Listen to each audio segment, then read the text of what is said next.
What's going on, everybody? It's SJG, and welcome to HBCU Game Day. We got a very special edition for you guys for a very special conversation, and I have a very special guest for you all as well. As you guys can see, if you're watching, if you're listening to this later, we are on with Dr. Anthony Davis, who is the 13th president of Livingstone College, and we're talking to him about something that is near and dear to everyone every year, but especially in the last couple of years with some of the things that have been going on at our HBCU campuses, and that is HBCU homecoming. Not only safety, but also moving us towards a model that continues to make sure that our schools are able to give us the type of events that we want and provide for our students the type of things that they deserve. So without any further ado, Dr. Davis, welcome to HBCU Game Day. Hey, I'm glad to be here, Brother Gaither, and thank you for all that you do to keep our community informed. I really love your platform, and again, thank you. Well, I appreciate it. First things first, we got a very serious topic here that we're discussing, but it's the HBCU Game Day, so I got to make sure that I dip into the sports, and I have to go ahead and congratulate you guys. You guys are coming off a win, actually two big wins on the football field. You guys took down Bowie State, who's been the bullies of the CIAA the last half decade, and then the other half decade before that, it's been the Winston-Salem State Rams, and you guys took down both in back-to-back weeks. One on the blue turf that I love to talk about over there at Livingstone College, and two, you guys got a win at Bowman Gray Stadium, something you guys hadn't done since 1998. I was in middle school when that happened the last time. It kind of hurt me a little bit to watch it in person, but nevertheless. It was a wonderful game. I want to say this, though. When two rivalries can actually get on the field, the rivalry between Livingstone and Winston, particularly when you look at basketball, right? But to have a game where there wasn't one shoving match. I didn't see one shoving match the entire game. Sportsmanship at the highest level. We just came out on top, but both programs need to be commended because they gave the people a good product. But the Blue Bears, we came in big numbers. We came up in 4 buses and alumni. So we were ready to come and have a good time to cheer our Blue Bears on. They predicted that we wouldn't win one game. They were right. We've won 2 games. We're going to keep on climbing. The season's not over yet. So let's just keep on playing the games between the white lines. Yeah, well, you made a great point because there have been a lot of games this year, inside the CIAA and outside the CIAA that, have gotten extracurriculars and thankfully none of that happened the other day. And like you said, it was just a great, clean game. And, you guys jumped out on top of them from the very beginning. And congrats to you guys for a big win. I know we'll talk about it a little bit later. Your son, who's a Ram, I have to ask you about how that experience goes on game days. But let's focus in a little bit now. For those who don't know, you were anointed or appointed as the 13th president of Livingstone College just over a year ago. Just talk about what that means to you. I know you're an alumnus of the school. I know it means a lot to you. You've worked in there in a lot of different capacities. What it means to be president of Livingstone College, a school that again is, I'm sure, near and dear to your heart. Well, for me, Livingstone College was the impossible dream. You think about my life aging out of foster care. And when I talk about that, I didn't go into foster care as a teen. At birth, I was awarded a state. And so to age out of foster care, do your term of duty in the military, go back to college, graduate when you're around 36. And then by the time you're 58, you're the president of the place that you graduated from. I'm happy, I'm honored, and I'm humbled because people with my backstory are seldom elevated to the office of college president. And so again, I'm happy, I'm honored, and I'm humbled. And I'm the first alumnus to lead Livingstone College since Samuel Duncan. It's been over 54 years. So I take this assignment with sincerity, but I'm serious about the work because I share this with my entire campus community every opportunity I get. Yes, I'm living my best life, but if service is beneath me, then leadership should be beyond me. And I'm serving the students and the families that I've been entrusted to both lead and serve.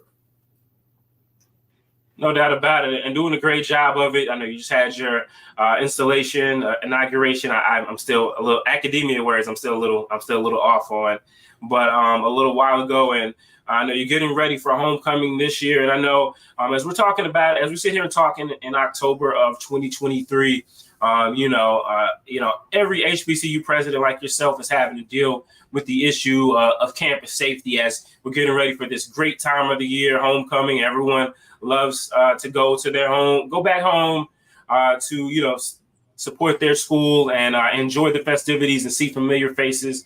I know last year you guys in your first couple of weeks, you had to deal with an instance on your own campus of violence and had to lead the school, from that. What did you learn from that, and how is that kind of informing the way that you are moving Livingstone College forward as we go into homecoming 2023, which for you guys will be October 21st? Yeah. Well, there's an old saying that I've leveraged. It's not my own, but I read it and I utilize it whenever I have the opportunity. An ant and a giraffe can look in the same direction, and trust me, they can't see the same things. Where you sit determines what you see. So having the added perspective of being an alumnus, one who has served this institution as a director level employee, as a director of alumni affairs, an assistant vice president, senior vice president, senior consultant, and now president, I have 7 dimensions of perspective related to Livingstone College. And I understand what homecoming brings. Last year, we executed homecoming safely. I was in the seat for exactly 7 days. We got through 6 days, 23 hours of homecoming activities, and alums and members of the community said this was one of the best homecomings Livingstone College ever had. When reality sinks in that we don't operate in isolation, we're plagued by the same violence that hits our city streets every day. We're plagued by gun violence, which is a national pandemic. When we talk about emerging from COVID, we've yet to deal with the national pandemic of senseless gun violence that really impacts our community. But my students don't deserve to be held hostage. They deserve to have a great homecoming experience, safe and without incident. Think about what happens to young people, the mental trauma that they escape from in their communities, but yet they come to college and the last night of homecoming, they see members of law enforcement on the campus with long guns, flashing lights, sirens everywhere, because 2 individuals who did not go to Livingstone, who violated our sacred trust, we let them onto our campus and they decided to take out their frustration with gun violence.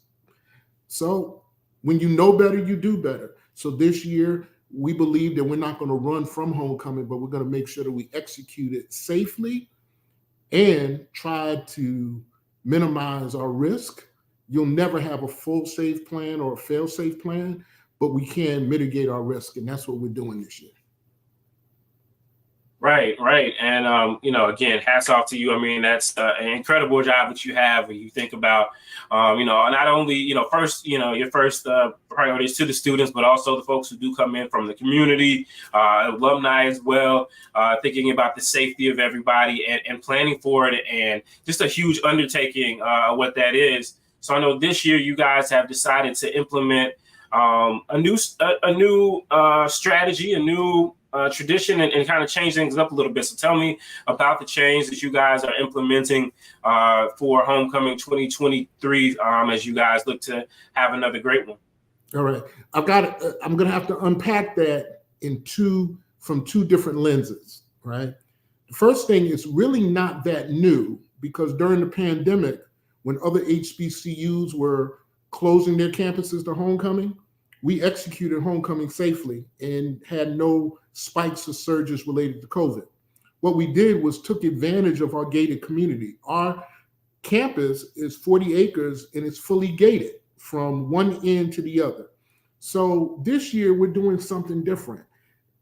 As president and CEO, I have to make the tough economic decisions. Tough. To execute homecoming safely, the reality is you're going to spend money not only for entertainment, but you have to contain crowds and you have to make sure that everyone's safe. And then someone has to clean the place up on Monday morning, because Monday morning we're back to doing our business, our mission of educating men and women, and we don't need to have cups, bottles, plates all over the campus. So it's cleanup, it's security, it's entertainment. But one of the things that we have to do as a community is we have to go back to our founding principles. HBCUs have always been self-determined and self-reliant. Self-determined, self-reliant. We shouldn't rely on other people to invest in our economic models if we're not willing to do that ourselves. My case in point, last year we had a full campus, great activities. But if I take the tapes and look at how many people actually went to the football game, but yet want to talk about the quality of my program, $20,000 gate. Well, tickets, it's simple math. I went to a No Child Left Behind school, but I was top of my class. If the gate only yielded, we were only able to yield $20,000 from game tickets, and tickets at $20, that means we sold 100 game tickets.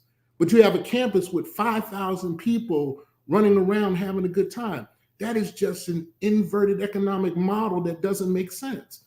And so if we want better facilities, we want better programs, we have to pay as we go. So this year we decided to take advantage of our gated community and say, number one, in order to get on our campus, one of the first things that you have to do is you have to, A, go through metal detectors. There'll only be 2 entry points. Everyone will have to go through metal detectors, and there will be a clear bag policy, because we're going to make sure that everyone is safe. And then we ask everyone to invest in the economic model by paying $30. They get all pre-game activities. They get to go to the game. They also have the opportunity to have the post-game activities. We're going to do a celebration for hip hop.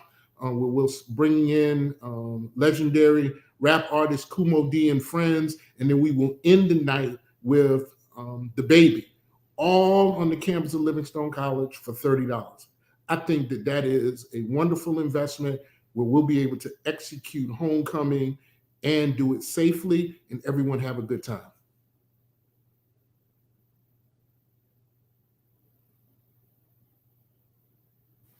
Yeah, if you look out in the if you look out in just in the for entertainment dollars, it's kind of hard to get. If you go to one football game or you go to one concert, you're probably going to spend way more than that, and it's a chance to invest in the university. So it makes perfect sense, and I know sometimes as alumni, and I'm an alumnus. I'm not quite an old head, but I'm getting there. People kind of get set in their ways. They kind of get used to, being able to come in, and I know you guys are prepared to deal with that. But just how much of a cultural change is this for you guys, and do you think this is a model that you'll see other HBCUs kind of go to as well? Because I know at homecoming at Winston-Salem State, I mean, you can kind of come to Bowman Gray Stadium, and if you don't ride with somebody, you can get a whole entire experience without going inside to go to a game and paying anything. And you're not really, again, you talk about that model. So just talk about the implementation, how you guys are implementing it and dealing with everything and just, trying to put it all into perspective and make this a normal thing, because it makes sense. Well, it makes sense. And I think when people have information, I grew up with this in this household. When you know better, you do better. Sometimes alumni make comments and they have no idea what they're saying. My job as president is to teach them how. To say, hey, listen, here's the reality of it. What would you do different? And oftentimes you can't get anyone to come back with anything substantive. Here's what I say at Livingstone College. Being an alumnus, you can check my donor record. I've given to Livingstone College almost every year since I graduated in 2001. We have a lot of alums that have critical comments, but if I ask to check their donor record, there's no documentation that they've been as committed to make investment to make the institution better. So I'll tell anyone, I will accept your constructive feedback, but in return, I want to make sure that you make a contribution, because we can't do the things that we're doing without your support, and we're in this thing together.